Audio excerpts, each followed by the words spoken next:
Coucou tout le monde, j'espère que vous allez bien. Aujourd'hui, on se retrouve pour la vidéo du deuxième trimestre terminé. Donc, comme vous savez, je suis beaucoup plus active sur Instagram, contrairement à YouTube.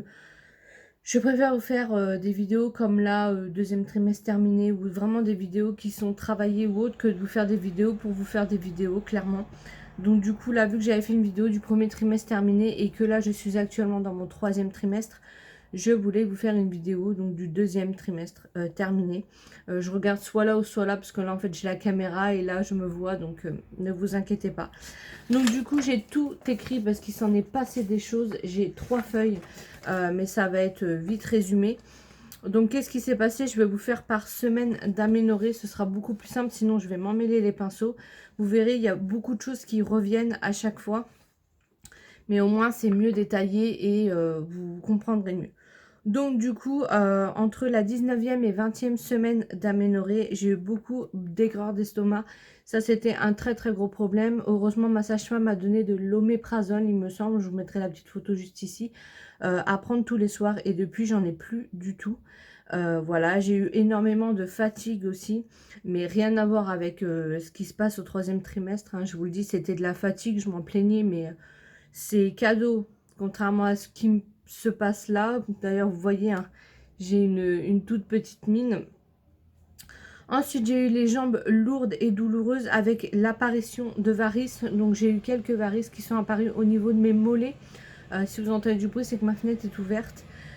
Et les jambes très très lourdes et très très douloureuses. D'ailleurs, j'ai commencé à remettre mes bas de contention puisque j'avais des bas de contention à l'époque dû à une mauvaise circulation sanguine. Donc je recommence à les mettre. Voilà, des palpitations et des vertiges. Donc j'ai mis entre parenthèses pendant la canicule puisqu'il y a eu une très très grosse canicule. Enfin, il a fait très très chaud pendant quelques semaines et je me sentais vraiment pas bien. J'avais des palpitations, des vertiges, des envies de vomir, clairement. Donc c'était très compliqué. Les maux de tête également, les maux de tête sont apparus. Des maux de tête très très violents, une grosse barre ici. Douleur ligamentaire, mais ça va, je vais pas me plaindre, j'en ai pas eu énormément. Sentir bébé, plus. Donc, on m'a toujours dit, tu verras, quand c'est un deuxième enfant ou plus, tu sentiras bébé beaucoup plus tôt. Or, pour ma part, ce n'était pas vraiment le cas, puisque j'ai commencé à sentir bébé, ouais, à peu près dans ces stades-là, 18-19 semaines d'aménorrhée. J'ai pas senti beaucoup plus tôt, et mon fils, pour ma première grossesse, il me semblait pardon, que je l'avais senti beaucoup plus tôt. Donc, voilà, donc ça n'a rien à voir, n'écoutez pas les gens. Donc j'ai marqué donc bas de contention, c'est ce que je vous ai dit tout à l'heure, baisse de morale. Voilà, mon moral, de toute façon, ça joue énormément avec les hormones. Un coup je vais bien, un coup je vais pas bien, un coup je vais péter un plomb, un coup je vais avoir envie de pleurer, enfin plein de choses comme ça. Et la constipation qui est revenue, donc j'étais un peu tranquille et elle est revenue. Et ça, c'est un très très gros problème puisque ça a été un des premiers symptômes que j'ai eu de ma grossesse. D'ailleurs, je vous en ai parlé dans ma vidéo premier trimestre. Voilà, ça a été un des premiers symptômes qui est apparu, euh, avec la douleur des seins, bien sûr. Ensuite, on passe à la 21e semaine d'aménorrhée. Donc, qu'est-ce qui s'est passé? J'ai eu un changement de transit pendant 2 jours. Alors, moi qui étais constipée la semaine d'avant, euh, on va dire que ça m'a fait du bien, mais d'un sens, ça m'a un peu inquiétée, puisque un changement de transit pendant la grossesse, on se pose des questions. Est-ce qu'on est malade? Est-ce qu'on a mangé quelque chose qu'il ne fallait pas? Est-ce que c'est normal? Est-ce que c'est parce que c'est par rapport à bébé? Enfin, on se pose plein de questions. Donc du coup, pendant 2 jours, j'ai eu un changement de transit. Bébé qui bouge et qui est apparent sur le ventre. Donc c'est à partir de ce moment-là où j'ai vu mon ventre. Ça faisait pas des bosses, mais ça faisait clairement des vagues. On voyait que bébé bougeait. Papa a pu sentir bébé. Donc contrairement à Lohan, même encore à l'heure actuelle, mon mari a pu sentir le bébé que 2 fois. Puisque dès qu'il met sa main, bébé arrête de bouger. Et j'ai un bébé qui est beaucoup moins active que Lohan, en fait, de ma première grossesse. Donc c'est très compliqué. J'ai eu des coups de jus dans le vagin, donc ça fait très très mal. Ça n'a pas duré longtemps, mais c'est suffisant pour pas me faire mal. Ensuite, conduire devient fatigant, donc je ne conduis pratiquement plus. Enfin, par contre, j'ai des rendez-vous et j'ai pas le choix. Si mon mari peut pas m'emmener, puisque ça devient compliqué. Je vous parle pas de maintenant à l'heure actuelle parce que voilà, c'est encore autre chose. Mais voilà, ça commençait déjà à devenir compliqué. Sinon, niveau envie, j'avais des envies de Kinder Bueno et de fruits. Voilà, donc ça c'était vraiment les envies que j'avais pendant ce deuxième trimestre. J'ai dû racheter donc des sous-vêtements. D'ailleurs, actuellement, je jongle avec des brassières puisque les soutiens-gorge, c'est même plus la peine. Ça devient compliqué. Déjà, dès le deuxième trimestre, c'était compliqué puisque les soutiens-gorge, soit ils me font mal ou soit j'ai acheté des espèces de rallonges à soutien-gorge derrière. J'avais acheté ça à Zeman 1 euro. Et franchement, ça change rien, c'est au niveau de l'armature. Et vu que voilà, je voulais pas racheter des soutiens-gorge ou autres, je me suis dit je vais racheter des brassières. Et pour la maternité, c'est beaucoup plus pratique en fait. Donc voilà, j'ai eu mon rendez-vous bilan sage-femme comme tous les mois. Donc là, 21 semaines d'aménorrhée. Donc qu'est-ce qu'elle m'a donné comme compte rendu? Donc j'avais une rhinite. Donc voilà, une belle petite rhinite. Ensuite, j'ai des contractions de Braxton. Donc je contracte mais sans douleur. Je fais de la rétention d'eau, donc je faisais déjà de la rétention d'eau à 21 semaines d'aménorrhée, donc obligé de mettre les bas de contention. On a écouté le cœur du bébé, tout va bien, et les bilans d'examen, toxo, albumine, comme tous les mois. Voilà, ça change pas. Ensuite, on passe à la 22e semaine d'aménorrhée. Donc là, par contre, j'ai commencé, il y a moins de symptômes, mais j'ai commencé à avoir des coups de jus au niveau du sein gauche. Voilà, ça me faisait très très mal, et j'ai commencé à avoir à ma 22e semaine d'aménorrhée des montées de colostrum. Voilà, donc j'en ai eu très très tôt, puisqu'il faut savoir que moi je suis une vraie vache laitière. Voilà, j'en rigole, hein, mais ça fait très très mal pour Lohan, même avec de l'homéopathie ou autre. Mes montées de lait ne se calmaient pas. J'avais énormément de lait et j'allaitais pas mon fils, donc ça c'est propre à chacun. Je rentrerai pas dans le débat. Et du coup, ça fait que bah, ça a été très très compliqué en fait. Voilà pour ça. Constipation de pire en pire, c'est vraiment, voilà, c'est une catastrophe. J'ai hâte de, j'avais hâte de m'en sortir. Ensuite, j'ai eu leur rendez-vous écho T2, donc j'ai fait mon échographie du deuxième trimestre à 22e semaine d'aménorrhée. Donc comme vous savez, je savais déjà le sexe depuis la 18e semaine d'aménorrhée quand j'avais été aux urgences. Voilà, donc dès la fin du premier trimestre, je savais déjà. Donc le sexe a été reconfirmé. Bien sûr, je ne donnerai pas le sexe. Vous saurez ça sur Instagram ou quand j'aurai accouché et je ferai la vidéo post-accouchement. Manque quelques mesures et vérifications car bébé en transversal. Donc j'avais un bébé qui était en transversal. Donc pareil, je vous mets une photo si vous ne savez pas comment c'est. Et du coup, je dois refaire une échographie dans 2 semaines à 24 semaines d'aménorrhée. Comme il n'y a pas de place pour les échographies, du coup, on fait l'écho un dimanche aux urgences. Voilà, et la gynéco, elle appuyait énormément sur mes côtes pour faire l'échographie. Et elle m'a dit, on est obligé d'arrêter parce que sinon je vais vous les péter, vos côtes. Donc, du coup, une nouvelle écho dans 2 semaines pour voir si déjà bébé sera plus gros. Et en plus, bébé aura bougé, donc ce sera peut-être plus simple. Ensuite, on passe à la 23e semaine d'aménorrhée. Donc, j'ai un bébé qui a changé ses rythmes pour bouger. Le bébé bougeait beaucoup le matin et le soir. Et là, je sentais plus du tout bébé bouger le soir. C'était beaucoup le matin.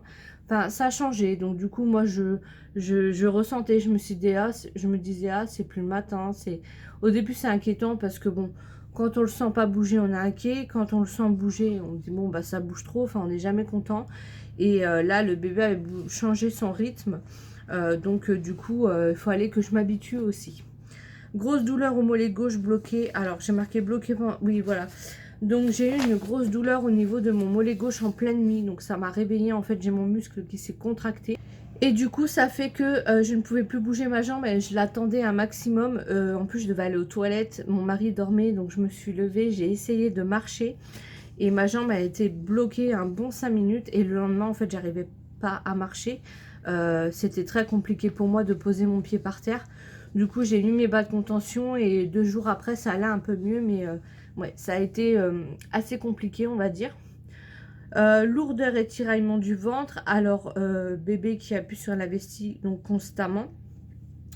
Donc, quand je marchais, j'avais cette sensation pesanteur, enfin de lourdeur au niveau de mon ventre et mon ventre qui tiraillait énormément. Donc du coup je ne savais pas trop ce que c'était, mais c'était chiant parce que quand je marchais j'avais clairement l'impression de porter mon ventre en fait. Voilà, surtout que moi il me restait du ventre de Loane, donc j'ai pas un ventre bien rond, enfin je veux dire, voilà, j'ai déjà eu un enfant, donc du coup il me restait un peu de ventre, mais voilà, j'avais l'impression de porter mon ventre clairement quand je marchais. Bébé qui appuie constamment sur la vessie, bah c'est simple, tous les 5 minutes j'avais envie de faire pipi. J'allais faire pipi 2 gouttes, mais j'avais envie de faire pipi et je sentais que ça m'appuyait.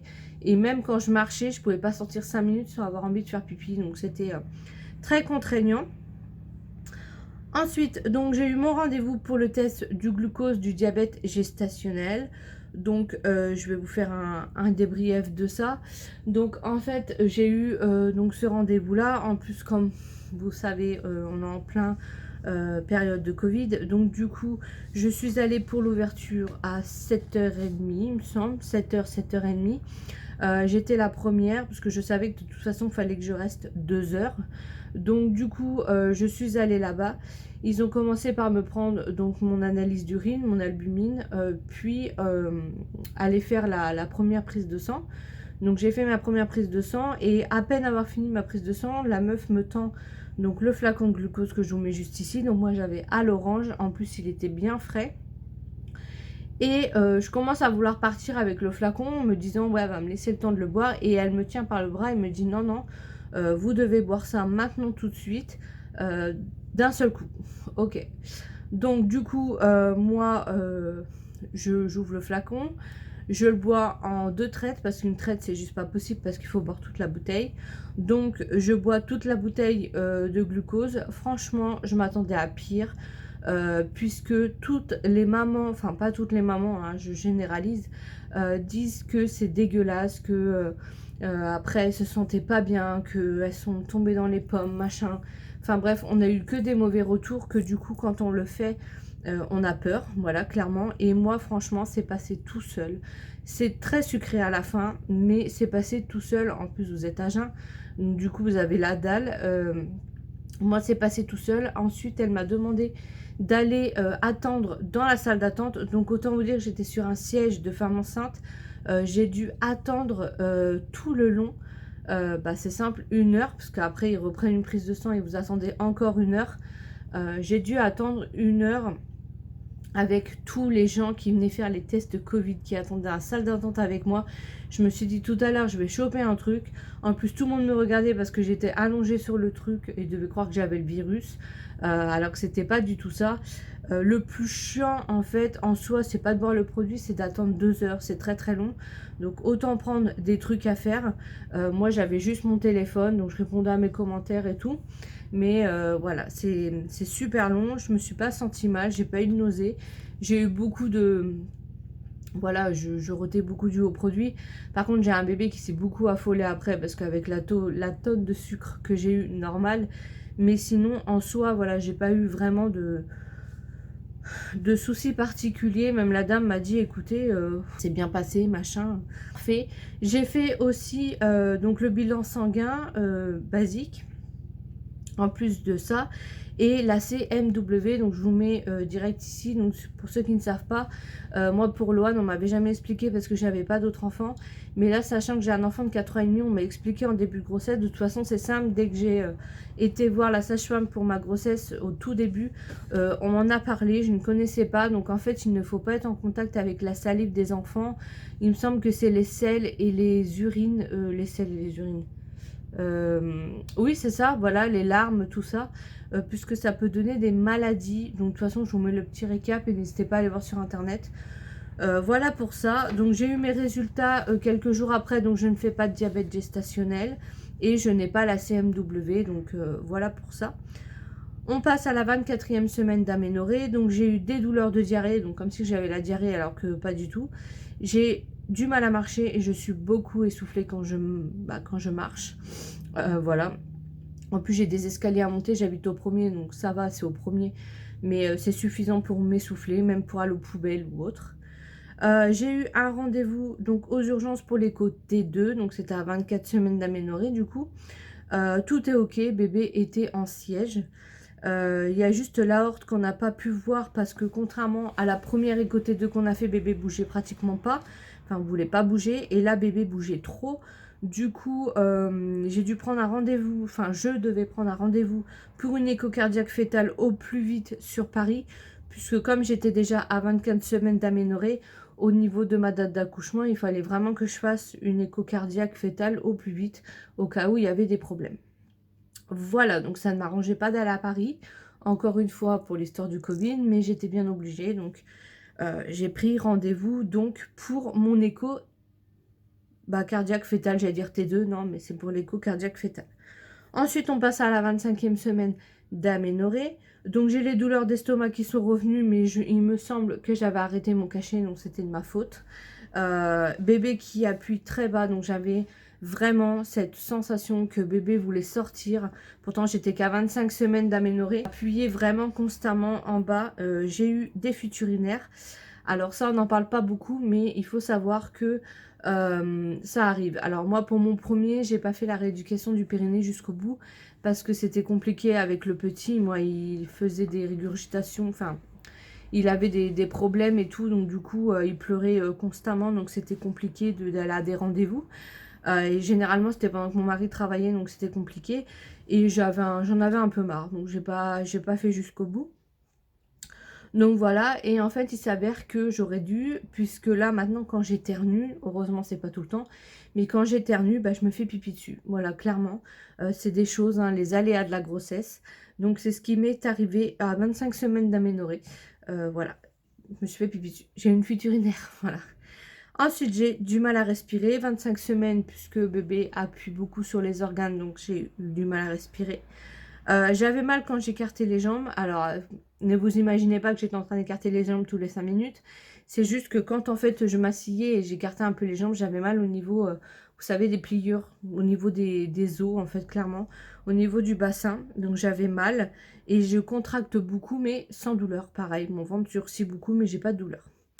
26e semaine d'aménorrhée. Donc là, j'ai l'impression que mon ventre est un peu plus gros. C'est à partir de ce moment-là, je pense qu'il a bien grossi, puisque moi, au début de grossesse, j'avais plus une bouée de sauvetage qu'un ventre de femme enceinte, hein, parce que comme je vous disais, il me restait du ventre de Loane. La position pour dormir, compliquée. Je ne savais pas comment dormir. J'avais beau mettre côté droit, ça n'allait pas. Côté gauche, ça n'allait pas. Je ne savais vraiment pas comment dormir. Là, par contre, j'ai fait de l'insomnie. Voilà, je me couchais pas avant minuit. Et aussi, comme il faisait chaud, c'était pas forcément évident de se coucher. J'ai commencé à avoir des nausées sans vomir à 26 semaines d'aménorrhée. Des dégoûts de certains aliments aussi. Donc, des fois, je faisais à manger. Et en fait, j'avais pas envie de manger ce qu'il y avait dans mon frigo, quoi. Alors que c'est des trucs que je mange et que j'ai le droit de manger, mais j'en voulais pas. Changement d'humeur fréquent, donc là, ouais, voilà, des fois j'avais envie de pleurer, des fois je pleurais, des fois ça n'allait pas, enfin, c'était une calamité. J'en voulais à mon mari, je sais pas pourquoi, donc ouais, ça a commencé un peu à dégénérer niveau cerveau, là. Du mal à rentrer dans mes vêtements. Donc là, 26 semaines d'aménorrhée, clairement, je ne savais même plus quoi me mettre. Donc j'ai fait avec ce que j'avais. Hein, et j'ai pas forcément envie de racheter des vêtements, sachant que j'accouche dans pas très longtemps. Les mains, les pieds, les chevilles qui gonflent avec la chaleur. Donc ça, c'était le jour où il faisait très très chaud. J'avais tout s'est mis à gonfler comme une pomme de terre. Donc du coup, c'était très compliqué. Mais avec la chaleur, ça n'arrangeait rien. Et j'ai eu beaucoup de douleurs de style sciatique qui descend jusque dans ma jambe. Donc ça, les douleurs de dos, ça a été un gros calvaire pendant le deuxième trimestre. Puisque c'est dès que je marche trop, j'ai ma hanche en fait qui se bloque et ça me fait très très mal. Et je mets du temps à m'en remettre, hein. Je mets facilement 2 jours, puisque c'est compliqué quoi. Mais les douleurs de dos, de jambes, ouais, c'est pas évident. Pendant le deuxième trimestre, j'en ai eu énormément. J'ai fait l'écho cardiaque fœtal, donc ok, rien à signaler. Il a vu l'aorte, voilà, bébé va très très bien. Et bébé à tête en bas, donc en l'espace de 2 semaines, même pas, ouais, 2 semaines à peu près, bébé s'est changé, s'est mis tête en bas. Donc voilà, donc tout va bien. Voilà, donc je suis allée à Paris, je suis restée la journée. Après, je suis rentrée puisque j'étais claquée et je m'étais bloqué la hanche. Du coup, voilà, très bien, j'ai fait mon rendez-vous. Je suis tranquille. Ensuite, 27e semaine d'aménorrhée. Donc là, on arrive aux 2 dernières semaines avant le 3e trimestre. Donc j'ai eu des douleurs de règles en pleine nuit. Donc ça fait très très très mal. Je suis restée assise et j'ai soufflé pour laisser passer parce que ça m'a fait vraiment très très mal. J'avais du mal à marcher et à me baisser. Me baisser, clairement, j'écarte les jambes pour laisser passer mon ventre. Parce que sinon, je peux pas me baisser. De toute façon, je peux pas rester 15 ans baisser, c'est pas possible. J'avais des envies de saucisson. Voilà, me demandez pas pourquoi. En plus, comme je ne suis pas immunisée contre la toxoplasmose, je ne peux pas en manger. Donc, autant vous dire que quand il y a des apéros, bah, je suis un peu frustrée. Mais bon, c'est comme ça. Très souvent aux toilettes, voilà, ça change pas, je continue à aller faire pipi. Triste, pleure constamment. Donc pendant cette semaine d'aménorrhée, j'arrêtais pas de pleurer. Dès que mon mari sortait, je pleurais. Enfin, j'avais l'impression d'être toute seule. Je sais pas, j'avais l'impression ouais, d'être seule. Après, c'est les hormones. Je commence à avoir du mal avec mon poids. 27 semaines d'aménorrhée, c'est là où je commence clairement à prendre du poids. J'ai commencé dès le départ, mais là, je me dis, je sais pas comment je vais terminer en fait. Donc, clairement, c'est compliqué. Surtout que j'ai pas l'impression de manger comme une vache. Donc, voilà, je fais super attention. Je mange beaucoup de fruits, de légumes. Mais je sais pas, mon organisme là me remercie pas. Prise des derniers rendez-vous gynéco et anesthésie, parce que qui dit fin du 2e trimestre dit 3e trimestre, donc dernier écho. Voilà, il reste 3 mois, donc dernier rendez-vous gynéco et rendez-vous anesthésiste, qui est très important. Donc, bilan rendez-vous gynéco du 6e mois, donc attention à la prise de poids, c'est ce que j'étais en train de vous dire. De toute façon, je vous refais un bilan au 3e trimestre. Et j'ai un col fermé mais mou. Voilà, mon col est mou, donc je dois me reposer. Voilà, donc se reposer c'est bien, mais quand on a déjà un enfant de 4 ans et demi, c'est pas évident. Donc c'est ce que je disais aux sages-femmes, elles m'ont compris, hein, mais c'est pas forcément évident. 28 semaines d'aménorrhée, donc fin du 2e trimestre. J'ai eu énormément de fatigue, voilà, de la sensation de lourdeur en bas, ça change pas, c'est toujours pareil.